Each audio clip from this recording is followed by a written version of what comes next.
The wind moved quietly over the ruined fields, carrying with it the bitter trace of gunpowder and dust, a reminder of battles that had never truly ended. Somewhere along that vast front, where the snow mingled with the smoke of burned villages, exhausted soldiers stared across a land that no longer promised survival. In those moments of uneasy silence, one question hovered over Europe like a gathering storm. What happens when an empire refuses to step back, and another sees the chance to shape the continent's future in fire and steel? By the summer of 1943, the answering echoes had already begun. The line that once marked German ambition was collapsing mile by mile, thinned by years of relentless fighting and the weight of a second front opening in the west. Far to the east, the Red Army sensed momentum shifting beneath their feet, its factories humming, its ranks swelling, its resolve sharpened by loss and vengeance. And yet, this story is not merely about the turning of a war. It is about the decisions that reshape nations, the civilians who endured the unimaginable, and the soldiers on both sides who walked into history without knowing it. The summer of 1943 marked a turning point along the vast Eastern Front, a line so long that no single commander could truly see its full shape, yet every soldier felt its tremors. Germany's war machine, once confident and swift, was now stretched thin across continents. Divisions were pulled away to stem Allied advances in Italy, leaving the Eastern armies weakened, exhausted, and dangerously exposed. Years of attrition had drained their strength. The cold, the hunger, the endless marches each had taken their toll long before the first Soviet artillery barrage signaled the next stage of the war. For the Red Army, however, this moment carried a different weight. Soviet factories deep in the Urals were roaring at full capacity.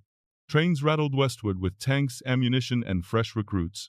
Behind every formation that stepped into the line stood another waiting to take its place.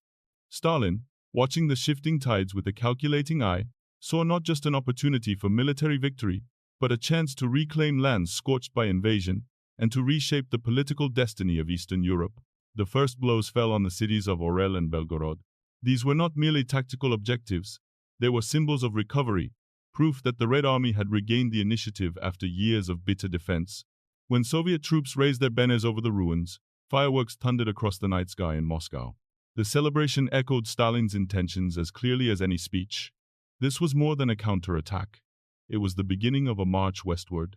Yet, even as Soviet momentum built, the German command struggled under the weight of a different battle. One fought not with artillery, but with authority.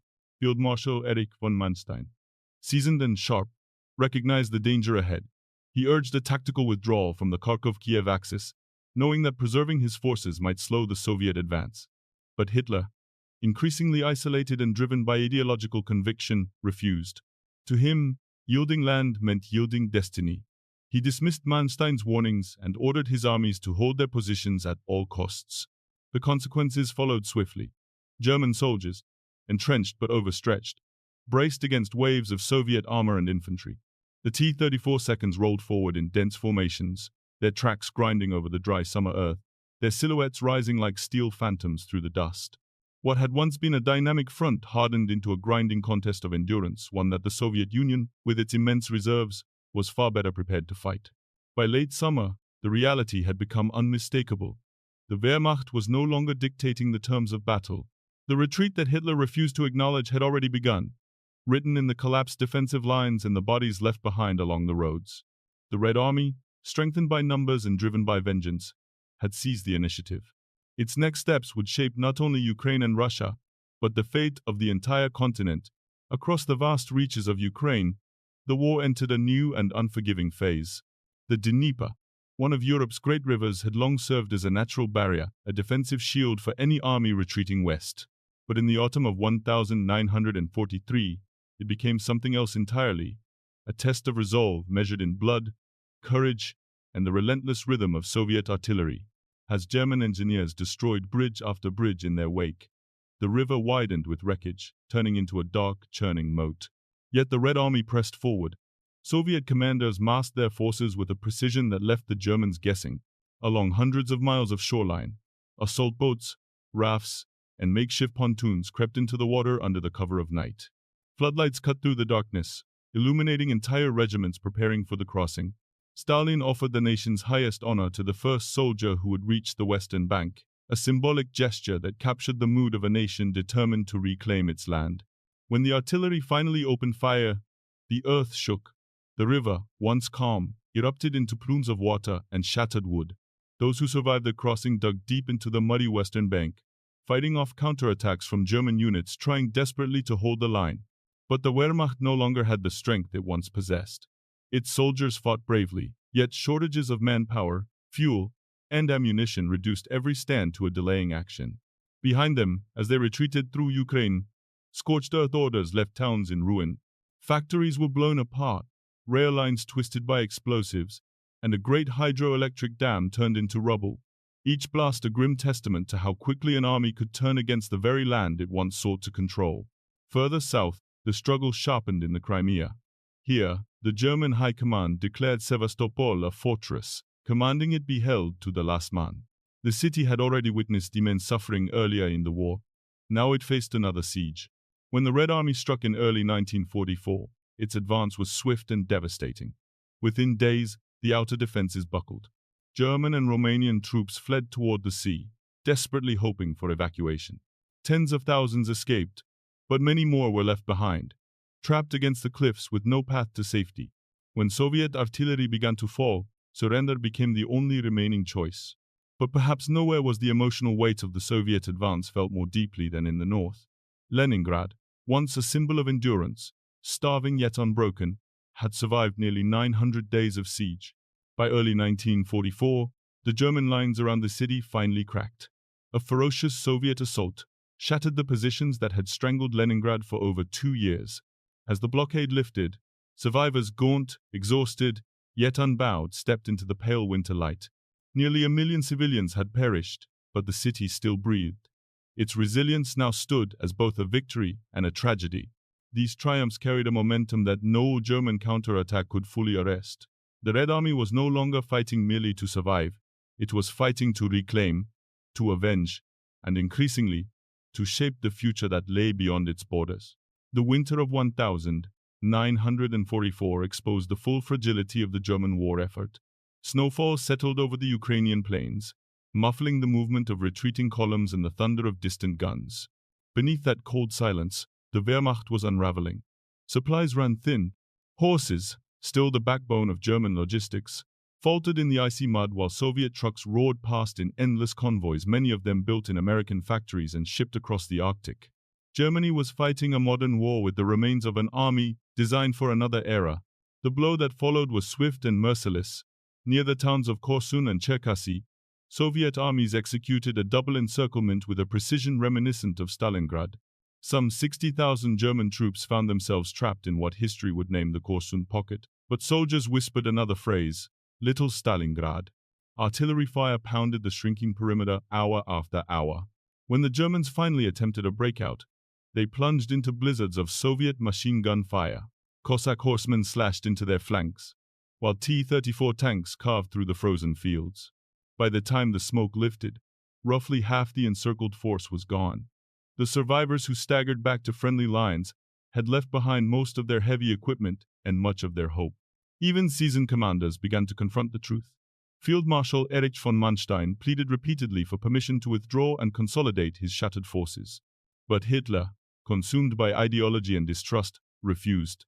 He instead ordered the creation of immovable fortified areas, pockets of resistance to be held, he insisted, to the last man. These were not strongholds of strategy but symbols of defiance, and they cost the German army dearly.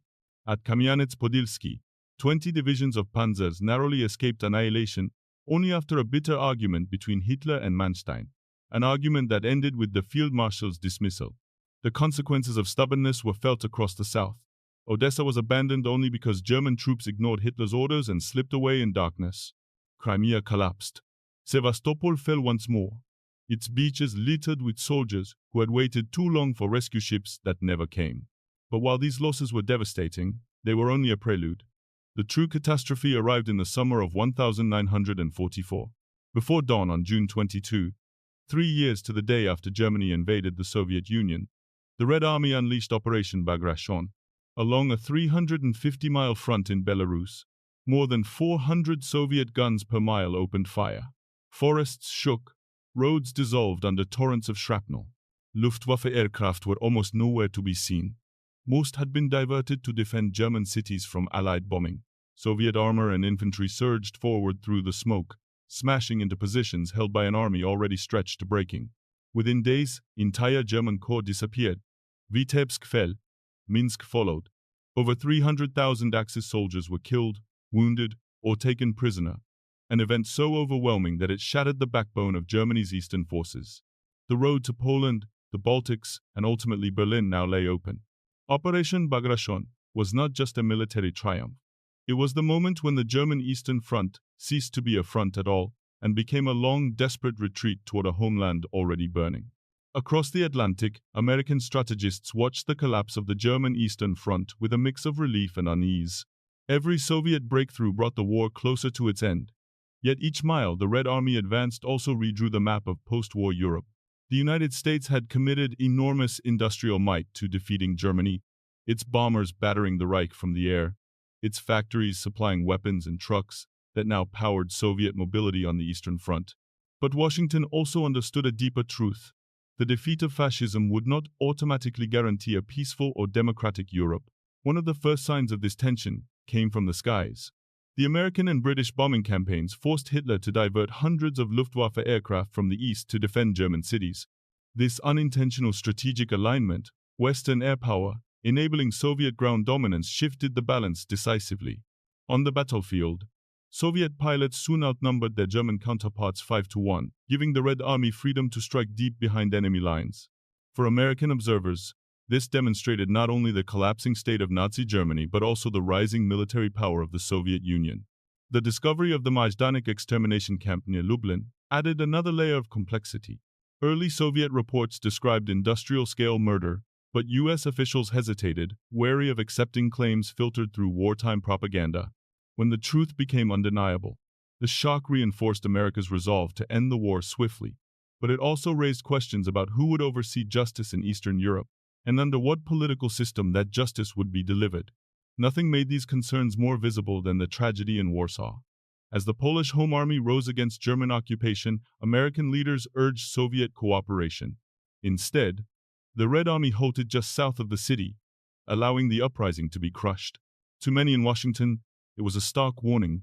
Moscow's goals extended beyond defeating Germany. They stretched toward shaping the governments that would emerge in the vacuum of war. By late 1944, with Romania, Bulgaria, and the Balkans falling under Soviet control, the U.S. State Department quietly acknowledged a new geopolitical reality. The war was still raging, but the seeds of the post-war order were already being planted. And as Allied troops in the West crossed into Germany, one question grew sharper by the day. Who would reach Berlin first? And what would that victory mean for the world that followed? When the final months of 1944 settled over Eastern Europe, the battlefield no longer resembled the front that had existed a year earlier. Germany's once formidable armies were in full retreat, shattered by losses they could never replace. Behind them lay ruined cities, broken bridges, and the quiet graves of soldiers who had marched too far on orders that no longer made sense. Ahead of them, the Red Army advanced with a momentum born not only of military superiority but of purpose, a sense that victory would shape more than the end of a war. It would shape the next world. The legacy of this campaign stretched far beyond its military consequences. For millions across Eastern Europe, liberation and occupation arrived in the same uniform. Towns that had endured years of German brutality now faced the political weight of Soviet influence. The price of defeating one empire was the rise of another. The future would not be written by exhausted soldiers on frozen fields, but by the governments installed in their wake. And yet, within that complexity, a simple truth endured. The Eastern Front had decided the war's outcome long before Berlin came into view. But beneath the sweeping movements of armies, the human cost remained the truest measure. Leningrad's million dead, the shattered columns at Korsun, civilians who starved, fled, or vanished in the smoke of retreat. Their suffering does not fit neatly into strategy or ideology. It sits instead in the quiet spaces between battles, where history waits for us to notice the weight it carries. As we look back, the question lingers. What do we learn from a war in which victory and tragedy were inseparable? Perhaps the lesson is not found in the names of generals or the borders that shifted, but in the reminder that every decision, every refusal to retreat, every demand to hold at all costs, was paid for by those who never stood in the rooms where such orders were given. The scars of that era remain across the landscapes of Ukraine, Belarus, the Baltics, and beyond. They whisper of courage, endurance, and the complicated shadow of power. And so, as this chapter closes, consider this. If the past could speak, what warning would it offer a world still shaped by the choices made in those years? Share your thoughts below. We read every word, because history is never truly finished. It is only waiting for the next voice to carry it forward.